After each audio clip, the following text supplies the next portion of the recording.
Kabid Minerba Dinas ESDM juga pelaksana tugas Kadis Pora Sultra tersangka kasus dugaan korupsi pertambangan nikel PT Toshida Indonesia tidak memenuhi panggilan pertama ke Jati Sultra karena masih melakukan studi banding pendidikan dan pelatihan pimpinan di Makassar, Sulawesi Selatan. Surat panggilan kedua sudah dilayangkan ke Jati Sultra kepada tersangka kasus dugaan korupsi pertambangan nikel Kabid Minerba Dinas ESDM Yusmin. Hingga Senin 21 Juni 2021, tersangka Yusmin juga saat ini pelaksana Kadis Pora Sultra belum memenuhi panggilan kedua itu. Menurut pelaksana harian Kadis Pora Sultra, Jamarudin, tersangka Yusmin ke Makassar sejak Senin 14 Juni 2021. Di Makassar, Yusmin sedang studi banding pendidikan dan pelatihan dalam kegiatan Diklat Pelatihan Kepemimpinan untuk PNS Eselon 3 Pemprov Sulawesi Tenggara. Jamarudin mengaku mandat pelaksana harian Kadis Pora Sultra diberikan selama Yusmin mengikuti diklat di Makassar sejak 31 Mei hingga 4 September 2021. Di situ sekarang ada di mana dia keberadaannya? Posisinya beliau kegiatan mengikuti diklat tim 3 yang pada kesempatan hari ini mungkin beliau posisi di Makassar dalam rangka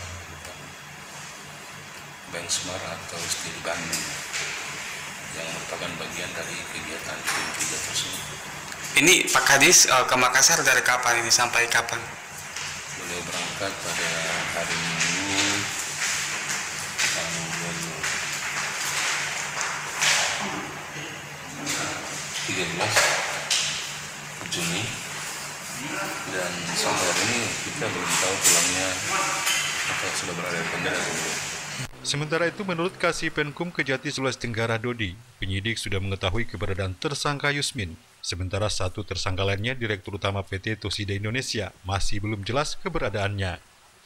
Sebagai informasi akhir, kalau yang untuk atas nama tersangka YSM ini, kemarin informasinya ada di Makassar lagi ikut semacam pendidikan.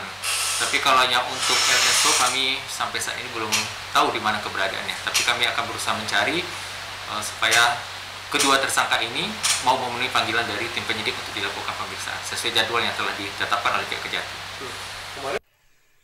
Sebelumnya, Kejaksaan Tinggi atau Kejati Sultra menetapkan Yusmin sebagai tersangka kasus dugaan korupsi izin tambang PT Toshida Indonesia pada Kamis 17 Juni 2021.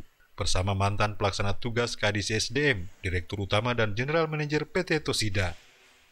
Namun saat itu tersangka Yusmin mangkir dari panggilan jaksa saat hendak ditahan Kejaksaan Tinggi Sulawesi Tenggara.